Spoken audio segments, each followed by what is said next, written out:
Nous revenons après cette petite pause de quelques minutes. J'espère que vous avez été édifiés grandement par cette vidéo de Camille Makosso qui vend l'huile magique à ses ouailles alors que sa propre fille a échoué le bac, lamentablement. Et je pense que vous avez été aussi édifiés par cette autre séquence où nous avons montré comment l'abominable pasteur vampire Christ Ndikumana de Tanguka fait de la nécromancie en allant dans les cimetières invoquer les démons pour vous faire des miracles mensongers et des guérisons mensongères.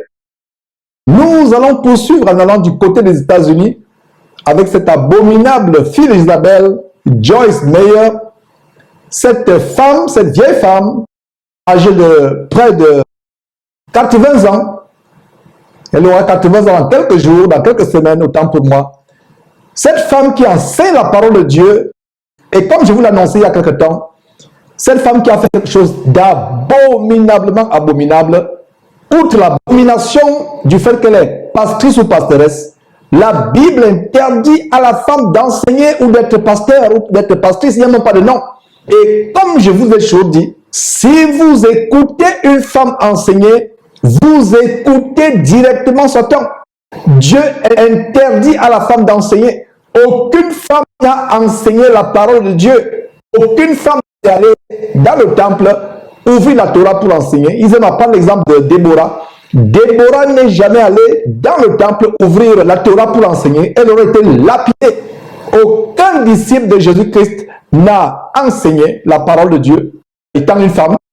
La première femme pastrice ou pastoresse, c'était en 1850 aux États-Unis. Elle s'appelait Antonietta Brown. Donc, près de 1800 ans après la montée de Jésus au ciel, c'est là où nous avons une première femme pastrice ou pastoresse. Et elle était membre des suffragettes. Les suffragettes, c'est des femmes qui bagarraient pour les droits d'égalité avec les hommes, qui manifestaient, qui descendaient dans la rue pour faire des grèves afin de réclamer le droit des votes. Donc, Antonietta Brown, c'était la première femme, elle était une suffragette, et la première africaine à être pastrice ou pastoresse, c'était, je crois, au Kenya, en 1983. 1983, donc il y a 40 ans. Donc, le phénomène des femmes qui enseignent est récent. La parole de Dieu interdit à une femme d'enseigner la parole de Dieu.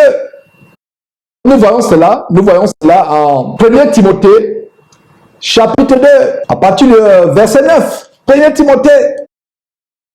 Timothée, chapitre 2, verset 12. Le Seigneur Jésus dit, je ne permets pas à la femme d'enseigner. Je ne permets pas à la femme d'enseigner ni de prendre l'autorité sur les hommes. Et plus tard, si vous lisez, et je vous recommande de lire, nous avons des enseignements consacrés à la parole de Dieu lors de nos réunions par Zoom. Et vous êtes invités à ces réunions. Lisez votre Bible et personne ne vous trompera. Dans la parole de Dieu, il est déclaré ceci. 1 Timothée chapitre 2, verset 12. Paul parlant inspiré par le Saint-Esprit dit, je ne permets pas à la femme d'enseigner. Parce que l'enseignement suppose l'autorité. Je ne permets pas à la femme d'enseigner ni de prendre l'autorité sur les hommes. La parole de Dieu, c'est une épée. Quand vous prenez la parole de Dieu, c'est une épée.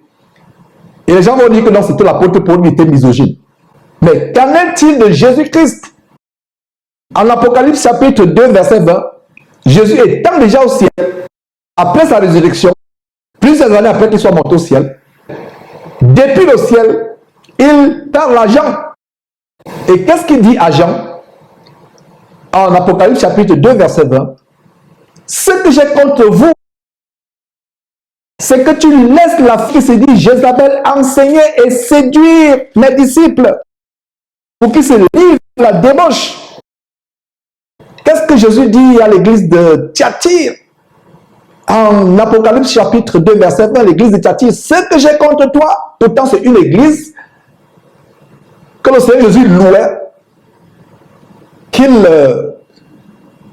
applaudissait. Mais la chose qui me repose, c'est qu'il laissait la femme remplie de l'esprit de Jézabel, a enseigné la parole de Dieu et a séduit beaucoup de gens. Alors, voilà cette femme du côté des États-Unis, une franc-maçon en passant, une Illuminati, et plaise à Dieu. Nous avons démontré comment cette femme est derrière un réseau des Illuminati, des francs-maçons, qui ont vendu leur âme à Satan pour entraîner la multitude à l'enfer. Et voilà cette femme donc qui est associée au soi-disant pasteur du mouvement évangélique francophone. Vous qui êtes dans une églysette, ou une église épicerie, ou une église supermarché comme la Compassion, comme Impact, je veux dire Impact Centre Chrétien ICC. D'ailleurs, sortez de ces boulevards de mort. Alors, de quoi s'agit-il? Joyce Meyer, pleine assemblée, vient vanter le fait qu'elle vient de se tatouer. Elle encourage ses ouailles à faire de même, à se tatouer comme elle. Les gens applaudissent, ils sont dans les lois. D'ailleurs, suivant cette petite séquence, mes frères et sœurs, c'est terrible. Now, we're going to talk about tattoos for a minute. Joyce Meyer, qui aura 80 ans en juin, a déclaré s'être récemment fait faire 2 tatouages pour afficher sa foi chrétienne. Elle est passée à l'acte 5 ans après avoir prêché que le tatouage n'est pas un péché dans Ésaïe 49. Il est dit que Dieu a une image de vous tatouer sur la paume de sa main. À quel point cela est cool. Si j'avais un tatouage, j'en ferais un juste pour rendre fou les démons religieux. Voici un extrait de sa récente publication. Nous allons parler des tatouages pendant 1 minute, mais je veux en parler maintenant. Certains d'entre vous pensent que c'est bien et certains d'entre vous pensent que si vous vous faites tatouer, vous êtes en route pour l'enfer. Et vous êtes libre de penser ce que vous voulez, mais vous n'êtes pas libre de juger les gens qui font ce que vous pensez qu'ils ne devraient pas faire. Isaïe 49:16, voici, j'ai imprimé de façon indélébile. Tatoué une photo de toi sur la paume de chacune de mes mains. Pour faire court, il y a 2 semaines, je me suis fait tatouer sur mon épaule. J'ai une jolie petite croix là-bas et elle dit que j'appartiens à Jésus et juste pour faire bonne mesure, j'y ai mis de l'amour sur mon pied pour me rappeler de marcher dans l'amour. To remind me to walk in love. And of course, Dave, he got a flag. Dave's 82 and got a tattoo. I'm 79 and I'm doing fine. And the guy said that we were the oldest people he had ever tattooed. Now,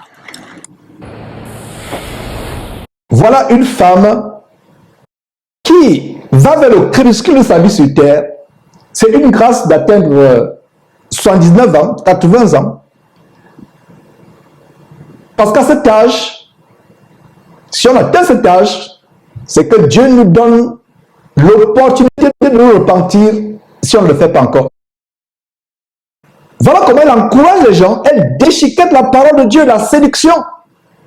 Elle sait que le tatouage est mauvais, mais de manière insidieuse, avec beaucoup de malice, elle essaie de justifier le tatouage en prenant Ésaïe chapitre 49, verset 16. D'ailleurs, j'ai fait une étude approfondie pendant plusieurs mois d'Ésaïe, verset après verset, étude approfondie d'Ésaïe, verset après verset, chapitre après chapitre, verset après verset, pendant plusieurs mois, plus d'1 an. Allez suivre cette étude, merveilleux livre d'Ésaïe. Donc, elle déchiquette la parole de Dieu. Vous voyez donc comment Dieu interdit à la femme d'enseigner parce qu'il y a la séduction derrière. Cette femme qui met le fond de teint, le rouge à lèvres et qui s'habille en pantalon. Une femme qui craint Dieu ne peut pas s'habiller en pantalon ou habit serré. Le pantalon est réservé aux hommes. La Bible interdit aux femmes de s'habiller comme des hommes. La Bible interdit aux hommes de s'habiller comme des femmes. Voilà comment le diable a tenté de masculiniser les femmes et de féminiser les hommes dans cette génération. Vous qui suivez de telles personnes, vous ne lisez pas votre Bible. Lisez votre Bible et vous ne serez pas séduit par de telles femmes. De manière insidieuse, avec malice, avec ruse, comme le serpent qui a séduit Ève et Adam au jardin. Elle se base sur Ésaïe chapitre 49, verset 16. Que dit Ésaïe chapitre 49, verset 16? Ésaïe chapitre 49, verset 16 dit que Dieu vous a tatoué sur la paume des mains. C'est de manière figurative. Dieu a-t-il les paumes des mains? Non. C'est une figure de rhétorique du grec condensatio. Ça veut dire que Dieu utilise cette image, c'est une imagerie, c'est une figure de style pour montrer le grand amour que Dieu a pour nous. Ceux qui se tatouent, ce qui est d'ailleurs une abomination, ne se tatouent jamais sur la paume de main. C'est difficile de se tatouer sur la paume de la main pour ceux qui font cette abomination, parce que ça va se cicatriser, les marques vont disparaître.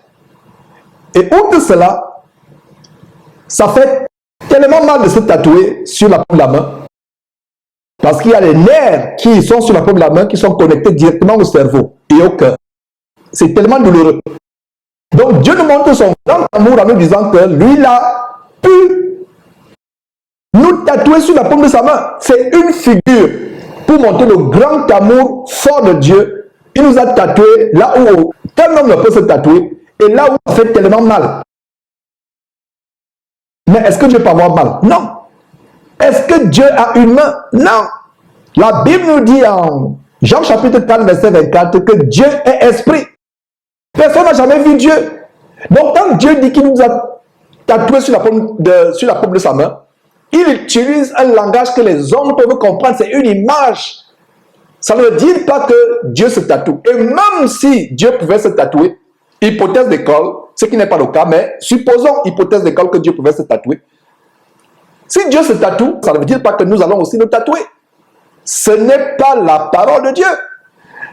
Allons voir comment Dieu nous a créés. Quand Dieu nous a créés, en Genèse chapitre 1, Dieu a créé le merveilleux corps que nous avons.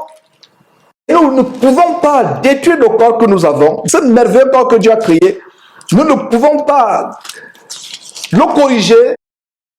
Ces femmes et de plus en plus des hommes qui corrigent le corps de Dieu en se décapant la peau, en ajoutant les sourcils, en ajoutant les cils, en mettant les faux cheveux, en mettant les perruques, en mettant les ongles qui leur font ressembler à des tigresses, des artifices de beauté. Dieu nous a créés à son image. Disons Genèse chapitre 1. Tournez vos Bibles, mes frères et sœurs. Genèse chapitre 1, versets 26 et 27. Qu'est-ce que nous voyons? Genèse chapitre 1. Nous voyons ceci. Puis Dieu dit, faisons l'homme à notre image, selon notre ressemblance, et qu'il domine sur les poissons de la mer et sur les oiseaux du ciel, sur le bétail, sur toute la terre et sur tous les reptiles qui rampent sur la terre. Verset 27, Dieu créa l'homme à son image, il le créa à l'image de Dieu, il créa l'homme et la femme. Donc Dieu s'attend à ce que nous soyons saints, puisque nous sommes à l'image de Dieu, l'image de sainteté.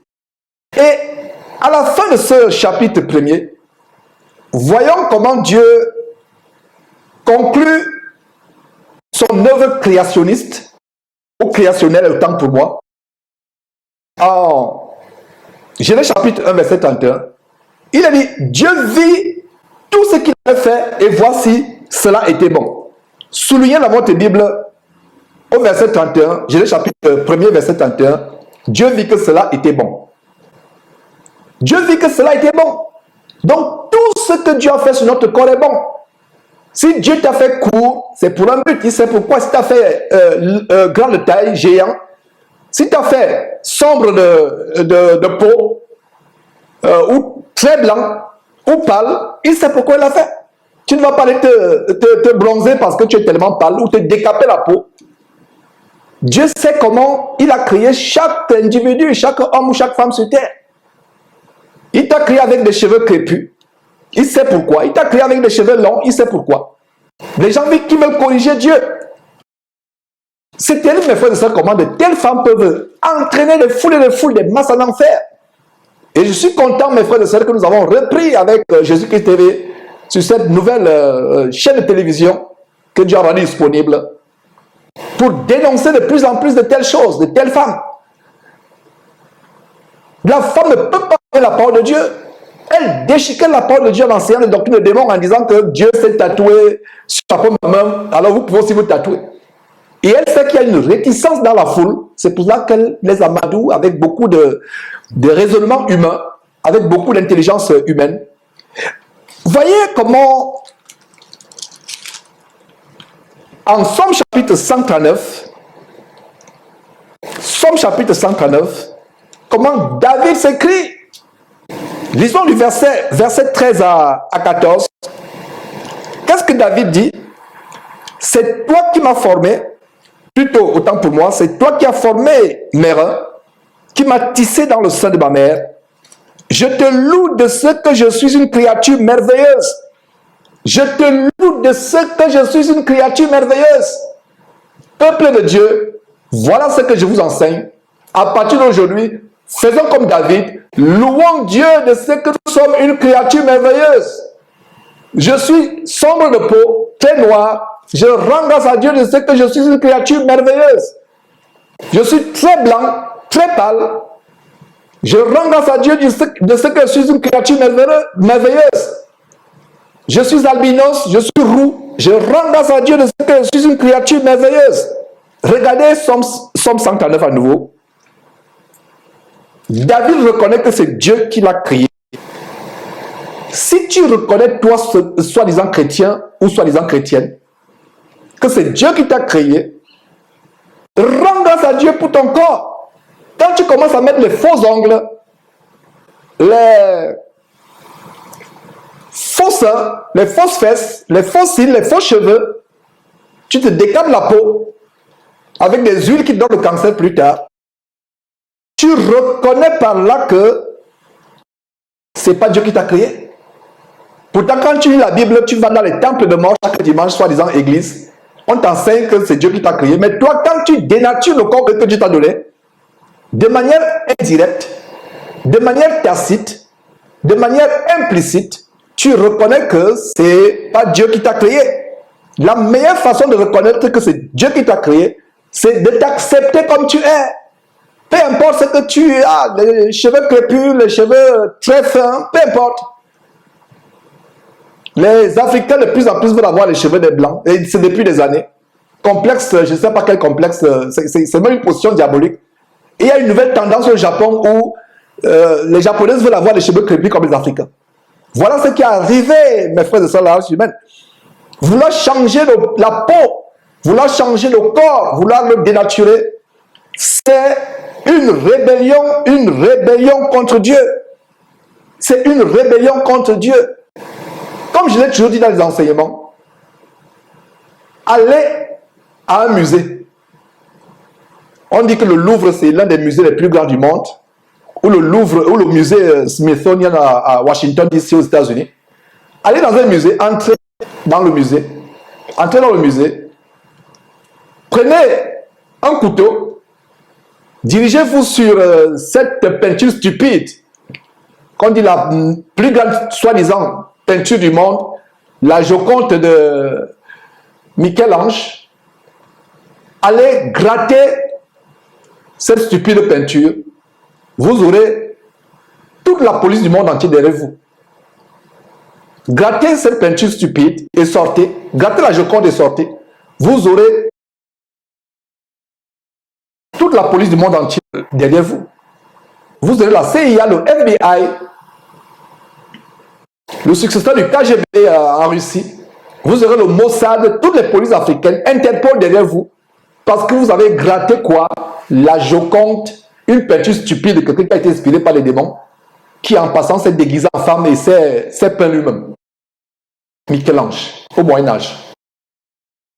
Si la police du monde entier est derrière vous, parce que vous avez gratté une stupide peinture qui ne bouge pas, qui ne voit pas, qui ne sent pas, c'est une image. Qu'en est-il si vous grattez ou vous dénaturez le beau corps créé par notre Dieu, notre Créateur? Qu'en est-il? Voilà la rébellion, mes frères et sœurs. La rébellion. D'ailleurs, il y a ce verset en Lévitique interdit les tatouages. Elle s'est limitée à montrer à ses oreilles envoûtées, ensorcelées, qui suivent une femme. Honte à vous qui suivez une femme qui enseigne. Une femme qui enseigne, vous qui suivez les femmes enseignées, oh là là, honte à vous, repentez-vous et sortez de ces camps de mort. Regardez ce que dit Lévitique. Donc, elle prend un verset hors contexte, Ésaïe 49, verset 16, pour dire que comme Dieu s'est tatoué, nous a tatoué sur la paume des mains, nous aussi, nous devons nous tatouer. Elle dit qu'elle a tatoué sur l'épaule la croix. La croix n'est pas un symbole pour les chrétiens. La croix, c'est un symbole de mort. Elle dit qu'elle a tatoué sur son épaule la croix. La croix est un symbole de mort. Le lieu où la croix doit être, c'est le cimetière. C'est le cimetière sur les tombeaux. Et ceux qui ont pensé que les croix doivent être sur les tombes, sur les tombeaux, ont bien pensé. La croix est un instrument de mort. La croix a été inspirée par Satan aux Romains. La croix, c'était pour condamner à mort les brigands, les bandits de grand chemin. Et comme Jésus, à l'époque, on l'a pris pour un rebelle, un bandit, un brigand. On l'a crucifié à côté des brigands. Jésus n'est pas éternellement sur la croix. Jésus est monté au ciel, il s'est assis à la droite de Dieu dans toute la gloire. Il n'est pas sur une croix. Satan voudrait que vous voyez toujours Jésus sur la croix. Jésus a fait quelques heures sur la croix. Il est ressuscité des morts. Il est assis à la droite de Dieu dans le lieu céleste, dans une lumière inaccessible. Son trône est au-dessus des cieux les plus élevés, revêtu de gloire. Satan voudrait que vous voyez toujours Jésus sur la croix. Jésus a fait quelques heures, 3 heures sur la croix, quelques heures. Et après cette croix, on l'a enseveli et 3 jours, 3 nuits après, il est ressuscité des morts parce que le pouvoir de la croix ne pouvait pas le retenir captif dans le sujet des morts.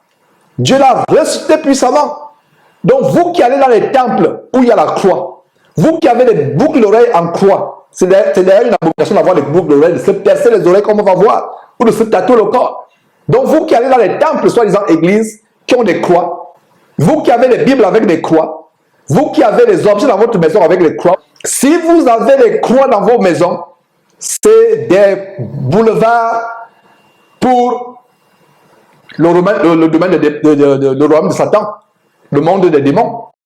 Une croix sur le mur de votre maison, une croix sur le mur d'un temple, soi-disant, ils appellent ça église, mais les maisons d'embarquement pour l'enfer. La croix est un aéroport, je vais dire la croix est une piste d'atterrissage et de décollage des démons dans votre maison. Je répète, la croix est une piste d'atterrissage et de décollage des démons dans votre maison. Débarrassez-vous de la croix. Montez-moi un seul chapitre, un seul verset dans la Bible, dans le Nouveau Testament, où les disciples de Jésus-Christ avaient des croix, où ils faisaient le signe de croix que l'abominable religion catholique enseigne aux gens. Et Dieu m'a délivré de cette religion. La croix n'est pas pour les chrétiens. Notre foi, nous la manifestons dans notre cœur et obéissant à la parole de Dieu. Donc elle dit qu'elle a tatoué une croix sur son épaule et elle a tatoué sur sa cheville le symbole amour, love. Voilà une femme débauchée, perverse, voluptueuse, frivole, à 80 ans, se maquillant, ressemblant à un véritable démon. Voilà les femmes qui vous entraînent à l'enfer. Et cette femme est une abominable franc-maçon. Fait passion du franc-maçon. Et nous allons la dénoncer dans les jours à venir. Donc, regardez comment dans Lévitique chapitre 19, verset 28, qu'est-ce que nous voyons? Le commandement de Dieu. Dieu nous a donné la parole de Dieu, sa parole merveilleuse et inégalable, pour discerner ce qui est bien et ce qui est mal. Cette femme, avec ruse, vous cite Ésaïe chapitre 49, verset 16, où Dieu nous a gravé sur la paume de ses mains, mais elle oublie le commandement de Dieu donné en Lévitique chapitre 19, verset 28, où il a dit quoi? Vous ne vous ferez point. Il n'a même pas dit vous ne vous ferez pas. J'ai toujours enseigné, faites la différence quand vous lisez la Bible entre point et pas.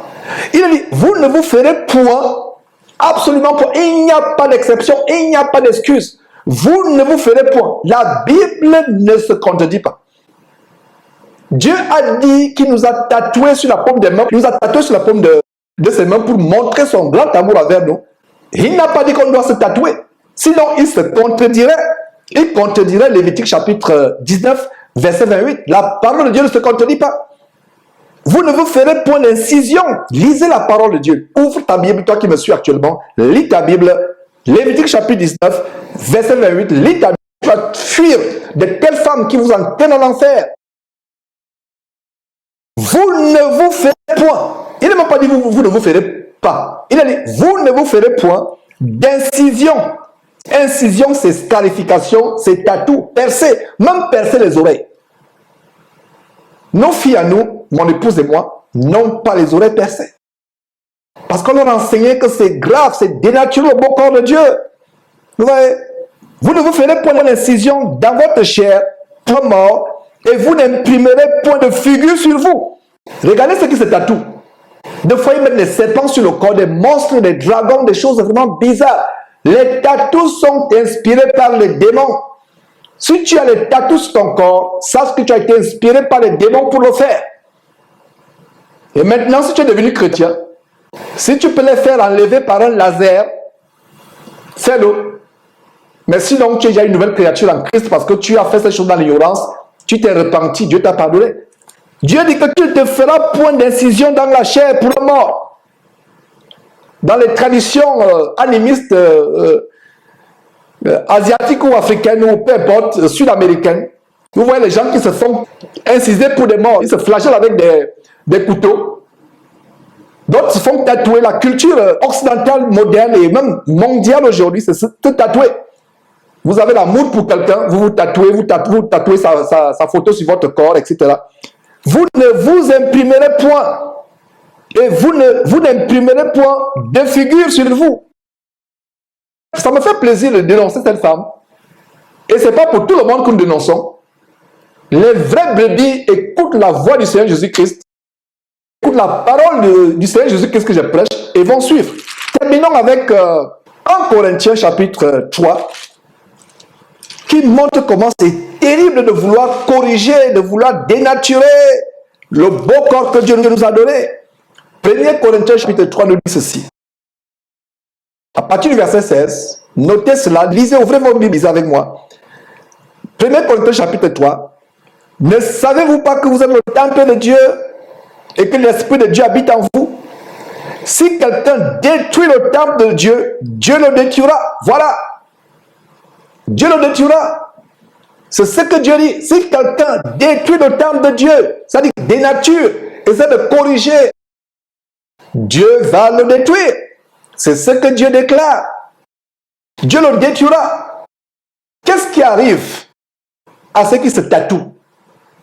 Quand ils vieillissent, ils ont le cancer. Même avant de vieillir, il y a le vieillissement précoce de la peau. Ils sont à 35 ans, 40 ans, mais la peau commence à vieillir de manière précoce. Et non seulement ça, ça expose au cancer. Les États-Unis où nous diffusons sont le pays où il y a le plus grand taux de tatouage à travers le monde et aussi le plus grand taux de cancer. Ça peut commencer par le cancer de la peau et ça peut même entrer à l'intérieur de votre système sanguin et vous donner d'autres cancers. Voilà la parole de Dieu qui se confirme ici. Vous essayez de détruire le temple de Dieu, Dieu va vous détruire. Et comment Dieu va vous détruire? Le cancer, la maladie, c'est comme j'enseigne souvent aux jeunes gens. Vous avez le sexe avant le mariage, vous allez de gauche à droite courir vers les prostituées, vous allez attraper une maladie qui pourra entraîner votre mort. Donc quand tu essaies de détruire le corps que Dieu t'a donné, au lieu de le maintenir dans la sanctification, Dieu te détruit, Dieu te détruit. Donc mes frères, c'est ce que je voulais exposer. Dans la séquence qui va suivre par la grâce de Dieu, on va prendre une petite pause de quelques minutes. Dans la séquence qui va suivre, nous allons vous montrer quelque chose d'insolite. Comment même les animaux peuvent discerner ce qui est anormal, ce qui est abominable. Vous connaissez la vérité vous affranchira. Nous revenons dans quelques minutes. Plaise à Dieu.